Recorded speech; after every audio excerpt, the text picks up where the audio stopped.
আসসালামু আলাইকুম। আজকের ভিডিওতে আমি দেখাচ্ছি ডরপার বেড়া। এরকম এক জোড়া মেল এবং ফিমেল বাচ্চার দাম পড়বে 25-50 হাজার টাকা।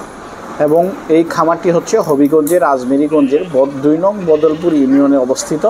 আপনারা যদি ডরপার বেড়া বাচ্চা সহ নিতে চান সেক্ষেত্রেও দিতে পারবো। আর একটা মা ভেরি এবং বাচ্চা সহ পড়বে 50,000 টাকা। এবং এটার জন্য কন্ডিশন হচ্ছে অবশ্যই আপনারা সরাসরি খামারে এসে পরিদর্শন করে এখান থেকে সরাসরি ডেলিভারি নিয়ে যেতে হবে। আর আজকের ভিডিওটি আমি এখানেই শেষ করছি। আপনারা সবাই ভালো থাকবেন, সুস্থ থাকবেন। সবাইকে অসংখ্য ধন্যবাদ। আল্লাহ হাফেজ। আসসালামু আলাইকুম। আর যারা আমার চ্যানেলটি এখনও সাবস্ক্রাইব করেননি, নতুন নতুন ভিডিও পেতে এবং প্রাণী বা প্রাণীর খামারের ফার্নিচারের সকল তথ্য আমার এই চ্যানেলটিতে আপনারা